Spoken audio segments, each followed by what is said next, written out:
afternoon, it's 1 o'clock. It's obviously Tales from Wales, so team catch and release. Back down on the Birch. Yes, I've been here quite a bit recently. Putting in the bait, trying to do a bit of work on here, trying to get some fish out. Had a good chat with Martin, obviously the fishery manager, and it is fishing hard. Nothing's been showing, nothing's been out really. Tom Ames, about last week, had two. So just after John the Fireman, obviously on a blog there, so that was pretty good. But apart from that, it's been pretty quiet. I keep looking down there because the swans are milling underneath my rods. So up on the top single, because this is where the fish were coming out of, this area, Paul's Post area down the bottom there, and obviously up here. But yeah, rods are out. One in my little nook hole, one up against the island, and one just mid-water just to see if they're hanging down. Unlike me, what I've done is I'm actually on two pop-ups, the hair raisers, on quite tall, probably inch and a half pop-ups, obviously to get clear of the weed that I'm casting in and around. It's obviously a little bit of debris. Got the new lead shed leads on, absolutely stunning. I said try them in the margin, I'll show you later on camera. They absolutely blend in perfectly, so I'm well happy with them. So that little 1% that they always talk about. So fingers crossed. So I'll show you around the swim later. I'm here down for 48 hours, back home for a day, and then back up for another 48, maybe a little bit longer, depending on the misses. So I'm going to put a bit of bait in, obviously down on the Elevate S2Ts that we know do so well up here, and see what happens. Until later, catch you later. Team catch and release.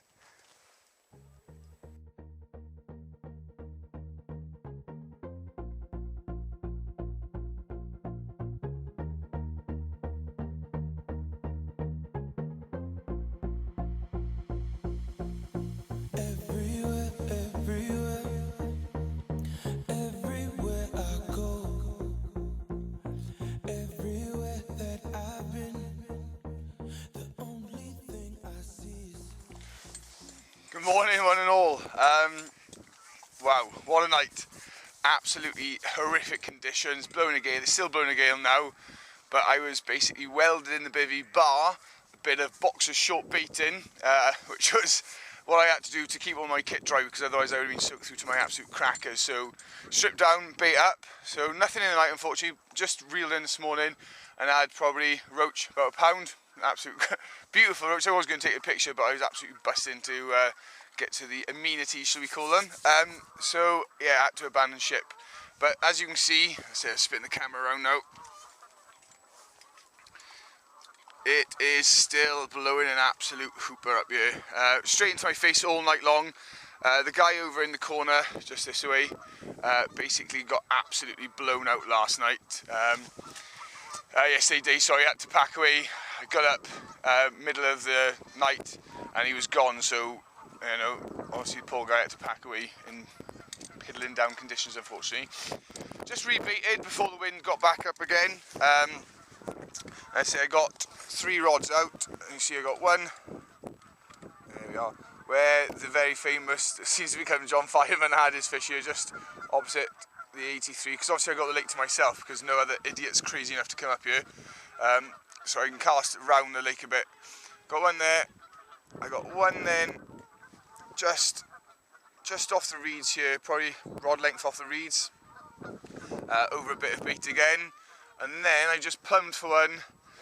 This is my favourite little sort of spring summer spot just underneath this tree here, where I brought in about 4 or 5 rod lengths, sort of 3/4 of the way distance, just because where the wind was blowing so hard yesterday, I couldn't actually get the baits out any further, so that's what became baited basically. So I put a rig on there. So you know, I can't do anything more really, to be honest. I said the conditions have not been favourable, but I say it's a long session I'm down on, so I'm holding up hope and just see what happens really. Can't do much more, so until later, here they are. Thumbs up, team catch and release.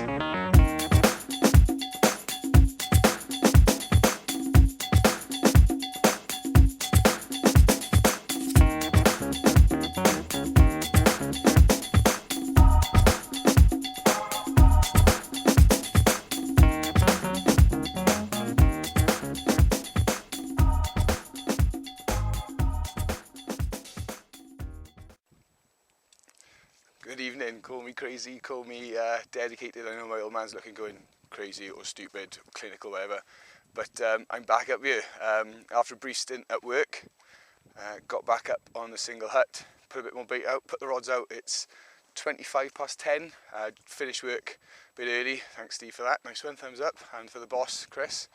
Got rocketed back up here as fast as I could and got the rods out. A few more boys on now, obviously being the weekend, there's about 7 of us on now.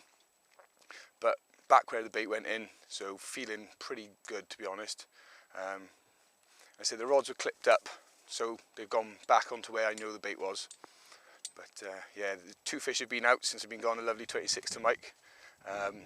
So top man. So this year I'm happy. You can see the smile on my face. I know I'm not back now. I'm down here now till Tuesday. So happy days. Big thumbs up. Team catch and release.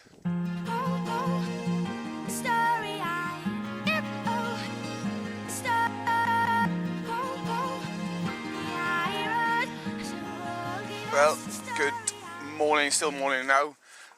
As you can see, I've been here a long time. The uncut and unshaved John is back. Basically, still nothing happening, guys, nothing to report. So what I was going to do is just go through a rig.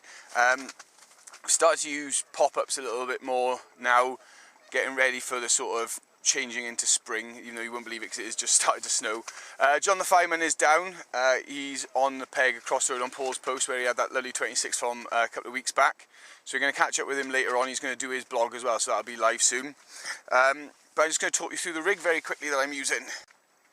Right, and here is the rig. Basically, it says a pop-up rig. It's heavily overweighted pop-up because I don't want it to drift around too much and pick up. But what you've actually got there, let's see, let's zoom in on that there. There we go, where are we? There we are. And so you've actually got, I'll just bring it closer to the camera. Focus in now, up focus. No, oh there we go. Right, as you can see, I've actually got a little braided loop on the back of the shank of the hook there. It's actually formed by just when you're forming a knotless knot, just causing the whipping over the top and then just whipping both tag ends back through. So what you get there is you then get like a little loop. And what I've got is floss tied through the boilie and then tied onto the stop. The ever faithful hair razor, so I know it's going to sit absolutely perfectly cocked. So what it does, sits off the shank of the hook like that, like you see in all the popular videos, the point facing down, the pop-up causing the point of the hook to be heavy by the back of the hook being light. And so it just sits really heavily popped up like that. And what it means is as it sucks in, the hook I'm using has actually got an off-centre point to it. If you can see that just there. The point actually sits to one side. So as it lifts up, as soon as it drops, it twists as well. And then the ever faithful ace kicker on the corner there, just to let it, and so you can see, as it turns, it'll actually flip all the time it wants to move. So that's the new rig I'm using. It says tighten the end trap soft. So as it comes to rest, it'll gently settle over. And I said that pop up, keeping it popped up every single time. What it also allows you to do is, because you now form that loop, you can actually tie any rig onto it.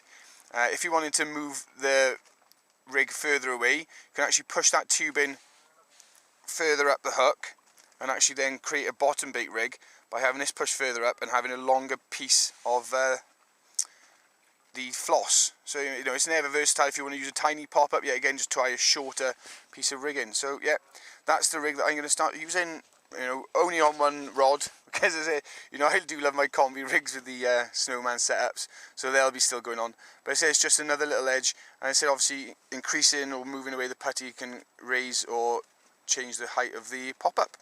There we are, that's the rig I'm going to be using. Hello there. Don't know if you'll be able to hear me because the wind's blowing a gale.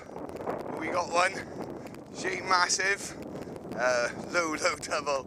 But in these conditions I will absolutely take everything. Ripped off, innovate S2T over the S2T baited area, you know, proven formula up here, love it.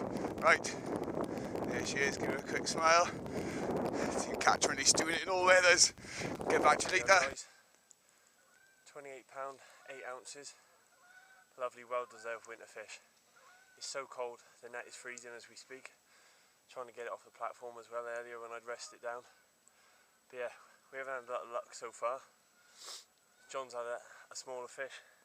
This is my first fish on the second night. It's about 12 at night. this single hook bait with a white topper. Like I say, hopefully we'll have some more before we have to go home. But at the moment, I'm going to get this one back in, get back in the bivvy because it's absolutely freezing. Team catch and release. Live back again. So I've had a torturous time, but John the fireman reaping it in. Thinks this could be a decent fish. It's absolutely torn line and run across from the other side of the lake to beat him. So there she is. Right, let's hold there. I'm going to jump on the net for him. Oh no, wow. Pulling line. Here we go, guys. 25-2, cracking mirror carp. The sun's come out a bit, which is a godsend. It's warming up a bit. I think the fish has responded. I've had an aborted take already, hit into it and nothing. And then this one's just gone. Like I say, the sun's out, it's lovely. White pop-up, classic. And just started ticking away as I got to the rod. Awesome fighting fish, one of the best I've had all year. Chuffed to bits, I would have even said bigger than 25 too. But there we are, you never know.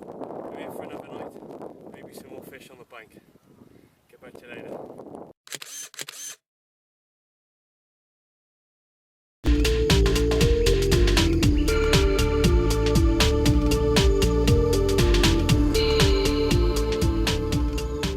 Hi, I'm Adam Penning. Check out www.catchandrelease1.com for more blogs, tips and tactics.